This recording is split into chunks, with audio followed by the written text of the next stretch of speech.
Next देखो, the cake is mine, it is on the table.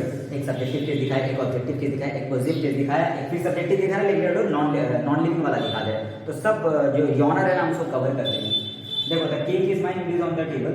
Cake मेरा subject है, ईट उसका आइडेंटिकल वर्ड है। तो सबसे पहले यहाँ पर देखिए मेरा ये ईट नॉन लिविंग है, तो उसके लिए हम खोज लेंगे कहाँ पर है। देखिए ईट मैच कर गया यहाँ पर, इसका मतलब ये सब्जेक्टिव केस का नॉन लिविंग है। तो ये पर प्रोनाउन कटेगा, प्रोनाउन कट के कंजंक्शन लग गया। कंजंक्शन क्या है, नॉन लिविंग के लिए दैट, तो यहाँ पर दैट का इस्तेमाल कर दिए। ठीक है, अच्छा, that is on the table, मेरा मैगी का मसाला अर्थात एडजेक्टिव क्लॉज तैयार हो गया यहाँ पर छोटा। तो टेक्निक उसके बाद क्या बोल रहा है, नाउन इज्जत से कॉपी होगा। देखिए नाउन जो इज्जत से कॉपी हो गया, उसके तुरंत बाद देखिए क्या लगेगा, एडजेक्टिव क्लॉज लगेगा, that is on the table. अब उसके बाद देखो रेस्ट जो बच गया, आगे का आगे जेरॉक्स, पीछे का पीछे जेरॉक्स, तो यहाँ पर देखिए अब आगे जेरॉक्स हो रहा है, इज माइन। तो पूरा आंसर क्या होगा, the cake that is on the table is mine. Cake table में मेरा है, द केक इज माइन, ये मेन क्लॉज है, ठीक है ना। और सबऑर्डिनेट क्लॉज मतलब बाप है, ठीक है, यही सवाल पूछेगा। That is on the table, ये आपका सबऑर्डिनेट क्लॉज है, ये अधूरा होगा, वो हमेशा बोला होगा। देखिए दैट का एक्सेप्शन अपवाद रूप से यूज बिफोर सुपरलेटिव। आपका सवाल सर दैट तो नॉन लिविंग नहीं लगता ना, बात खत्म हो गई ना, थोड़ा ना आसान है क्या।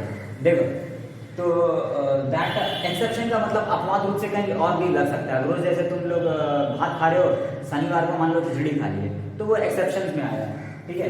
तो वहां भी हम लोग इस्तेमाल कर सकते हैं दैट का, जहां उसका इस्तेमाल का नियम नहीं बताया है, सब नियम टूटेगा।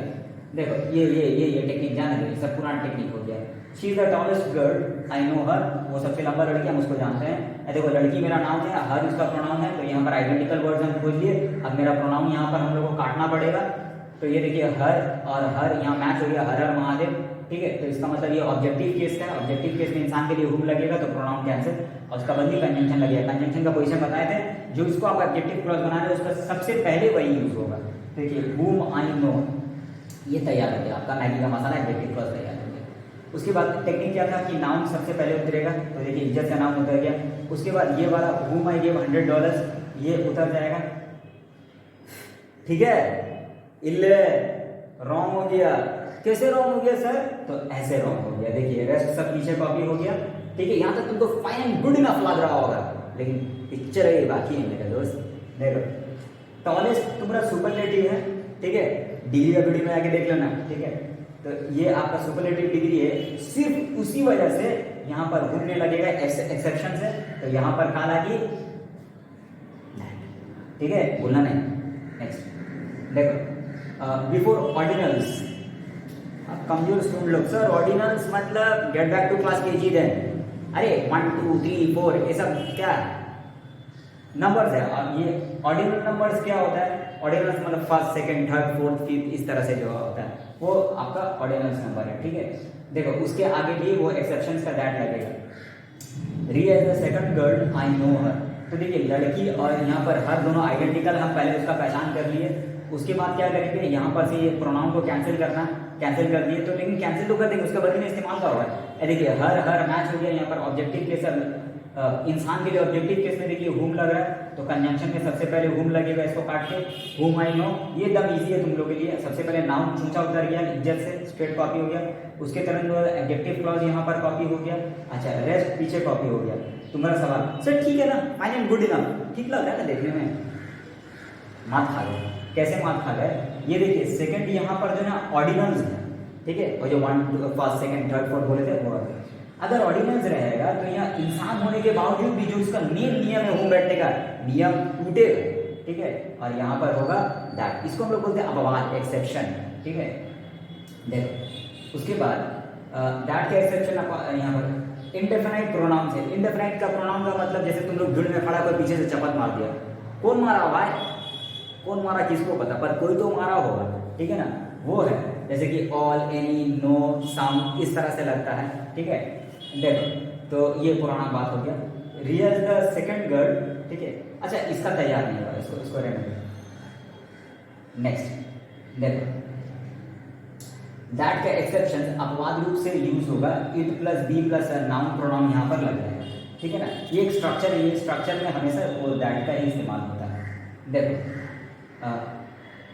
It is Riya, she is a nice girl, ठीक है। तो रिया और शी यहाँ पर एक ही आदमी हो गया यहाँ पर, तो ये देखो यहाँ पर शी कट जाएगा, शी कट के यहाँ पर उसका कंजंक्शन आएगा। तो सी के लिए, इंसान के लिए देखो यहाँ पर क्या लगता है, इंसान के लिए होगा who is a nice girl, तो ये एडजेक्टिव क्लॉज हो गया, ठीक है। तो अब इसका स्ट्रक्चर थोड़ा ध्यान दीजिएगा, नाउन के तुरंत बाद मेरा एडजेक्टिव क्लॉज हो जाएगा, प्रोनाउन नियम है इज अ नाइस गर्ल, ठीक है। तो देखो it plus is plus noun, ये प्रोनाउन आ गया, ये इसका मेन स्ट्रक्चर है। तो ये देखिए इट प्लस ये रिया आ गया यहाँ पर, ठीक है। Only because of that structure आपको कन्वेंशन में यहाँ पर क्या देना पड़ा, दैट, जबकि रिया इंसान है उसके लिए हु होना चाहिए था। तो ये स्ट्रक्चर जब आएगा तो यहाँ पर हम लोग एक्सेप्शन में इस तरह से यूज होता है। देखो सेंटेंस में एडजेक्टिव क्लॉज कहाँ कहाँ बैठ सकता है, ये थोड़ा ना सीनियर लेवल में चले जा रहे हैं, मतलब खास करके थोड़ा सा डीपर लेवल में बोलेंगे, सीनियर तो बोलना ठीक नहीं रहेगा, डीपर लेवल में चल जा रहे हैं, ठीक है। बारीकी से देखिए कहाँ कहाँ उसका इस्तेमाल आप कर सकते हैं। देखो जब सब्जेक्ट की जानकारी देगा, पीपल और idiot they are fooled by all, ठीक है, लोग मूर्ख है उन लोगों को सब्जेक्ट को बनाते हैं, ठीक है। तो देखिए सब्जेक्ट है ये आर आपका वर्ग, उससे पहले ये सब्जेक्ट है, ठीक है। अब पीपल और यहाँ पर दे एक ही आदमी है, तो ये दे कट जाएगा, तो सबसे पहले सब्जेक्ट उतरा, फिर हु आर इडियट, यहाँ पर एक उसका जानकारी उतरा, ये सब्जेक्ट की जानकारी, आर फूल्ड बाय ऑल। तो हम लोग क्या सब सीखे इसमें कि एडजेक्टिव क्लॉज कहाँ बैठ गया, तो एडजेक्टिव क्लॉज है, तो ये देखो सब्जेक्ट के रूप में बैठा। तो पीपल हु आर फूल्ड, गोटा एक तो सब्जेक्ट है, सब्जेक्ट है तो इसका वर्ब कौन सा है, इसका वर्ब है आर फूल्ड, ठीक है। ये वर्ब, ये गोटा आपका सब्जेक्ट है। तो हम लोग क्या समझे इसमें, क्या सीखे, सब्जेक्ट की जानकारी दे रहा है पूरा ये, तो यहाँ इसका पोजीशन है। दूसरा देखिए जब ऑब्जेक्ट की जानकारी देगा, I give my friend a pen, it was expensive, मैंने अपने मित्र को पेन दिया, वो एक्सपेंसिव है। याद रखना ऑब्जेक्ट दो प्रकार का होता है, डायरेक्ट ऑब्जेक्ट, इनडायरेक्ट ऑब्जेक्ट, ठीक है।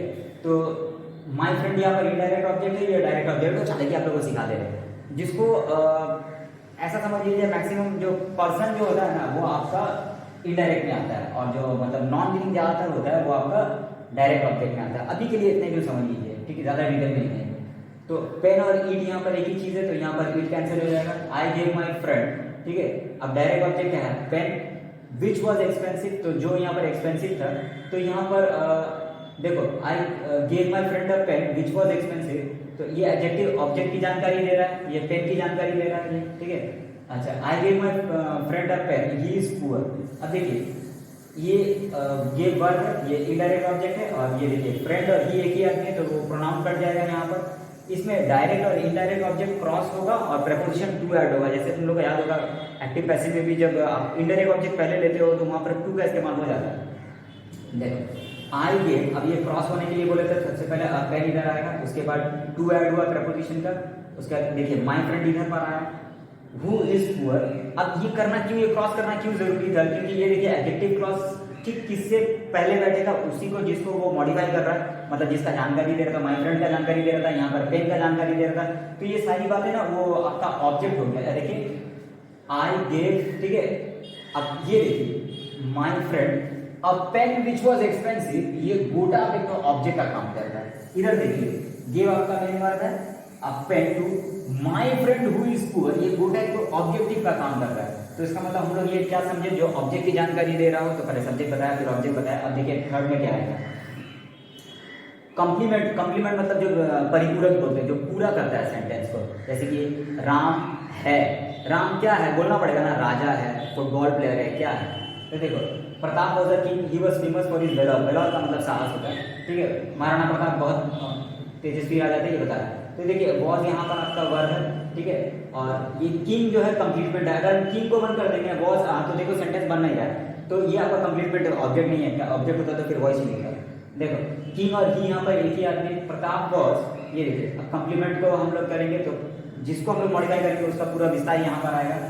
Who was famous for his valour, ये एडजेक्टिव क्लॉज है, ये किसको मॉडिफाई कर रहा है, इस राजा को। तो अब मजा देखिए, ये आपका वर्ब है, a king who was famous for his valour, ये गोटा बात आपका कंप्लीटमेंट है। चाहे ये हो चाहे ये गोटा हो, दोनों एक ही काम कर रहा है, ठीक है। देखिए कंप्लीटमेंट की जानकारी दे रहा है। जब प्रेपोजिशन वाला ऑब्जेक्ट की जानकारी दे, देखिए I am scared of people they are cunning, जो शाना है उन लोग से हमको डर लगता है। तो देखो स्कैर्ड यहाँ पर मेन वर्ब है, और उसके तुरंत बाद ये ऑब्जेक्ट है, लेकिन ये ऑब्जेक्ट का ना एडो चुलकानी घाव है, क्या है कि उससे ठीक पहले देखो तो प्रेपोजिशन लगा हुआ है। अगर इस टाइप का ऑब्जेक्ट आएगा तो उसमें कैसे इस तरह से आप बैठाओगे, तो पीपल और दे की आगे दे कट गया यहाँ पर, आई एम स्कैर्ड, ठीक है। तो किसका, ये देखिए ऑफ पीपल, अब इसके बाद ही मेरा को पूरा क्लॉज लगेगा यहाँ पर हु आर का नहीं, तो यहाँ पर हु आर का नहीं, ये एडजेक्टिव क्लॉज है मेरा। तो ये गोटा देखिए कंप्लीमेंट ऑफ ये जानकारी दे रहा है, तो I am scared of people who are का नहीं, ये गोटा देखिए प्रपोजिशन ऑब्जेक्ट का जानकारी दे रहे, इसको पोजीशन बता रहे हैं और कुछ नहीं, बाकी टेक्निकल डिटेल तो हम बता चुके हैं। उम्मीद है बहुत जल्दी आप लोग को बताएं, ठीक है, वीडियो छोटा करके दिखाना है और अपेक्षा है कि आप लोगों को समझ में आया होगा। ओके, और क्या बोलें, कुछ पढ़ाने के अलावा कुछ बोलना आता ही नहीं। Okay, bye.